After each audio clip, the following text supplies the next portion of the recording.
maayikii afaan kiyyaanii dhagee dubbise maayikii akkana mucaan tokko nama ajjeese Soomaalii tana keessatti gumaan akka Soomaaliitti haa kafalamuu jaanii akkam jettanii ennaan ani harargeen akka gosaa wal nyaachuu jirti keessaa harkaan qabu naan jettee na ditti aslittiin dhaqe aslilleen calje mubaarak dhaqee mubaarak waan san lafaa fuudhee gargaarsise gaafa san mucaan san gosa akkanaati gosti akkanaa kottaa eenyu jenam takkan jen akka harargeetti haa gargaaramu akka harargeetti harargeeraa mucaan kun bakka bu'aa amma akka oromootti haa gargaaramu ni wanni san tabba geesse gaafa nam dhiiga nama biraa keessaan dhufe maaliif gosa barbaaduun dhufte nama tokko haa amanariyaa kana keessaa as fudhatanii aboo atiin kun seera qabda heera qabda hotto hiqaamaa teettana gaafa duutettiin fayyadamnu arraan tana mucaan keenya kudhitti wallaa nama jettanii maaliif gosa abbaa fedhee haa ta'u nama tokko as fuutanii hiqaamaa isaatii laatti sarraafaa isaa irratti maaliif hin gargaarsisina gaafa kabiraatu gosetti barbaanne gosarra maallee hin guuramne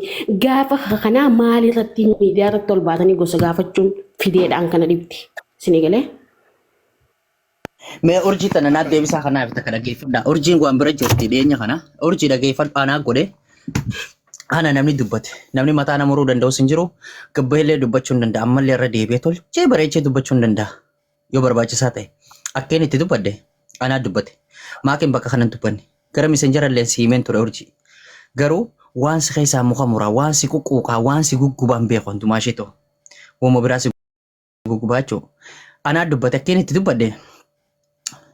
Mucaa kana nama nu gargaaru dhabneeti gaafa mana asliitiin dhayin asliin akkaawuntii as kan dhaajee naaf qorata jaalibsaan akkaawuntii illee dhabnee achi yaanee hotta akkaawuntii fidannee dhufnaa jennee biraa deema. Idris maan gaatiin Idris keessa gaafa deemaadha.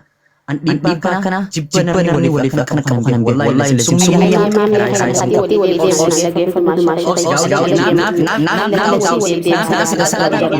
naam fita maal jeetiin fide Idris gaafachuu dandeessa inni fide mucaa tokko dhufe eenyu ijoollee wallooti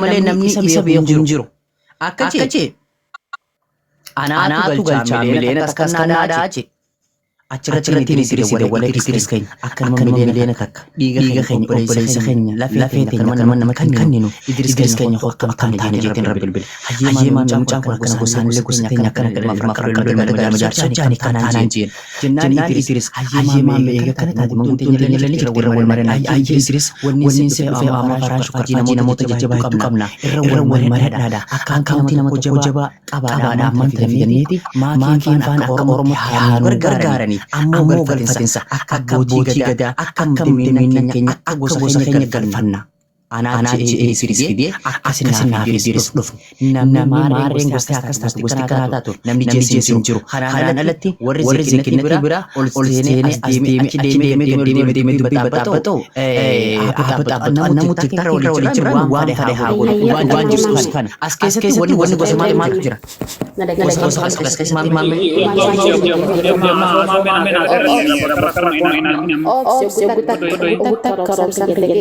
Idris Dimashi mame ani nama Dimashi tila kopula sasa kabodi gale ani kishka wani takagara nan dabsele bait wallahi lazim ana lazim sigele na zabala walbin ani wan fesa sa sani ko ya diaran fe ba fada wani jurugan nama to ani me fulu turafu wan nama mudmafu gafa nama to kuninga se khatu kama lafat wani sagada akan Land of Firkay, Nimhe Sager, Yosigar, Maro Cigar, Tala, Kaligaran, Tala, Kanigalt, Akan Forman, Fan Lafakota. Gafa Lafakota, also one can Lafakura Wadili, also Lafakura Wadimariati, also Hada Medifatin, Media of the Gorakan is a kafan. Namni wa media la wani kana no me Idris undafu Idris gafat urji ta jete wali amma ana konti ya guddo ne mamme media kana gosti isa akajantani noolin jalqaba maafittaniidha. Osoo beektanii kanaammoo dhugaarraa waliin kaan qoreerraa waliin kaan malee jaalattanii gaafa duraa islaamicaa islaamummaa dagaati jaalattanii walii kana keessa ni beekanii ni gargaarsifama wallaahi laayii gargaarsifama osoo hawaasa lafaatiin hin gahin osoo waan kana warra lafaa hin dhagahin fiddanii miidiyaa osoo haala ittiin gargaarsistan haala hin mijjeessin osoo waan tokko qabatanii addaan hin baasin miidiyaarra fiigaa fiddanii ጊዜ namni kun gosa akkasii keessa gosaan nama gargaaramee gaddeebis xiqqeenyaan micaan ammallee gargaaramee ni gargaaramas garuu ammoo wanni arrabni hamaa koo gaareen barraaqetti Oromoo akka feete qubata koo nama deebistaaf qabbattaas deebi'a isinii galee wanni fedhee hafe gaafa ta'e wanni cal nama goosisa dhiigaa isinii galee saniif namni gargaaru barbaadan gargaaruu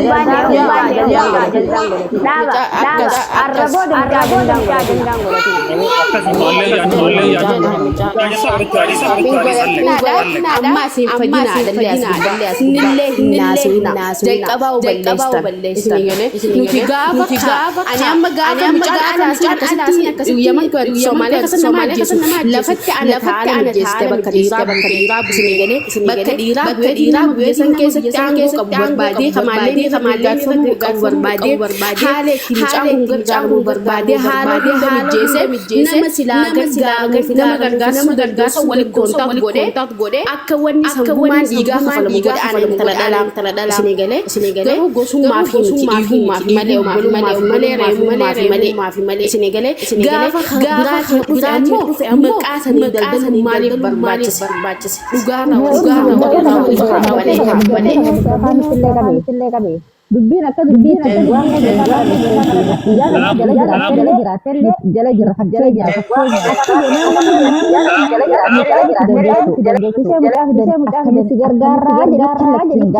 gaafatan anakkiin itti gargaaramuu danda'u hoo bitaa jiru kanarraa malee asirraa fuutanii nagallee galuu hin danda'u nama naa gootanii achirraa fuutanii nama keessanii alluqatiyyaa qabu hin barbaadu asumarraa nagalchaa deemu caansa nummee biyya kan jala keessanii dhageessanoo jiraatan jechuudha.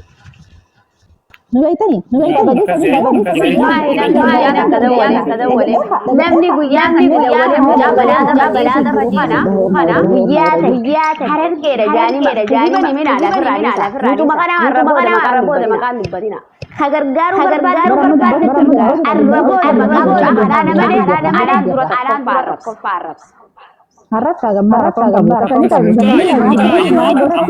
wahe gosa jatan iyo wahe gosa dubbatan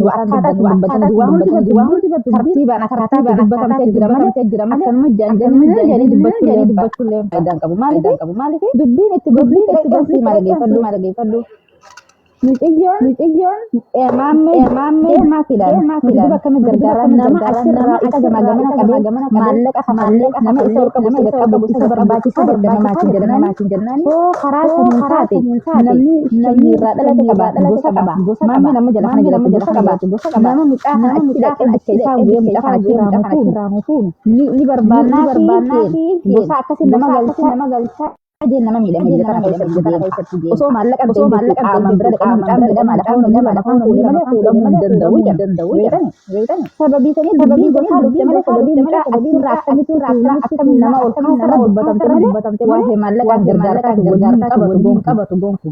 Yoo dubbii hubattanii jiraatanii Ijaartuu ta'e wanni maali amma ajandaa kana jira malee mucaa kana gargaaru jiran tokkummaan isaanii mucaa gargaaru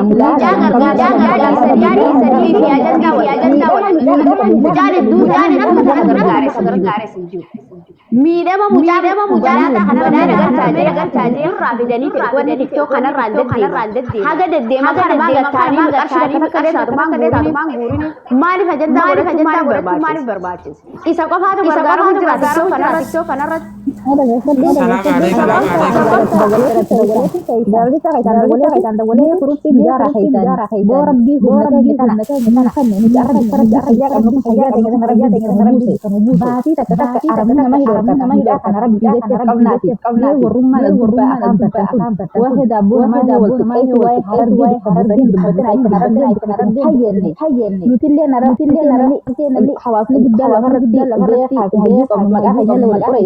Nama kusina nama kaisa dalagu dah hani gara-gara nama ini gara-gara ini huruf majara ada aja wallahu billah kami kita qobadi jannani salke tulisin tufat isin abisi isin nama isin ya ada juga dari nama abba pada tufi araba nama hingga ajaran tanah kasih hati atas sedang orang hati dir kama wana godu abda ibarat araba jakanya wan tanah godi bong kuma sababi sani usam mujah onne nama kita nama wallahi abo madam kadamnya boleh jadi karena itu kabamane aram nimbar baca sanjay Jangan terlalu itu nih. Kita nanti gimana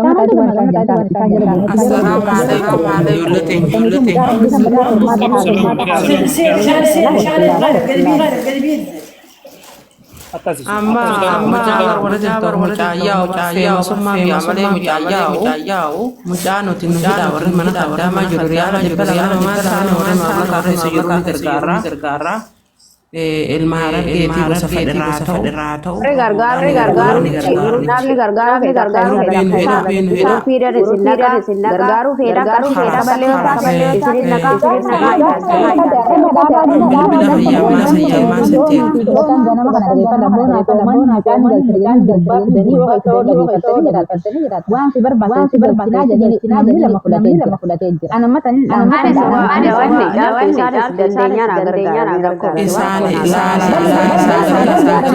Mida lengkap mili rati ya ada mungkin obere yang mina bar ni cacawe mudi ga di mal raqo fe daga rajige ya Mike afaan kiyaanin daga dubbise Mike kana mucaan tokko nama ajjeese Soomaaliyaan keessatti gumaan akka Soomaaliyaatti haa kafalamuu jaanii akkam jettanii ennaan ani harargeen akka gosaa wal nyaatu jettee keessaa kan qabu naan jettee na ditti. Aslittiin dhaqe aslilleen calje Mubaarak dhaqee Mubaarak waan san lafaa fuudhee gargaarsise. Gaafa san mucaan san gosa akkanaati gosti akkanaa kottaa eenyu jenamta akkan jenne akka harargeetti haa gargaaramu akka harargeetti harargeeraa mucaan kun bakka bu'aa amma akka Oromootti haa gargaaramu ni wanni san tabba geesse. Gaafa nam dhiiga nama biraa keessaan dhufe maaliif gosa barbaaduun dhufte? Nama tokko haa amanariyaa kana keessaa as fudhatanii aboo atiin kun seera qabda hottu hiqaamaa teettana gaafa duutettiin fayyadamnu arraan tana mucaan keenya kudhitti wallaa nama jettanii maaliif gosa abbaa fedhee haa ta'u nama tokko as fuutanii hiqaamaa isaatii laatti sarraafaa isaarratti maaliif hin gargaarsisina? Gaafa kabiraatu gosetti barbaanne gosarra maallee hin guuramne gaafa kanaa maalirratti miidiyaarratti ol baatanii gosa gaafachuun fideedhaan kana dhibdi. Sinigalee? Mee urjii tana naaf deebisaa kanaaf itti kana geeffadha. Urjiin waan bira jirti dhiyeenya kana. Urjii dhageeffadhu aanaa godhe. Ana namni dubbate. Namni mataa nama muruu danda'u sin jiru. Gabba illee dubbachuu hin danda'a. Ammallee irra deebi'ee tolchee bareechee dubbachuu hin danda'a. Yoo barbaachisaa ta'e. Akkeen itti dubbadde anaa dubbate. Maakiin bakka kanan dubbanne. Gara misenjara illee siimeen ture urjii. Garuu waan si keessaa muka muraa, waan si quqquuqaa, waan si guggubaan beeku hundumaa ishee ta'u. Wama biraa si guggubaa jechuudha. Anaa dubbate akkeen itti dubbadde. Mucaa kana nama nu gargaaru dhabneeti gaafa mana asliitiin dhayin asliin akkaawuntis kan dhaajee naaf qorata jaalib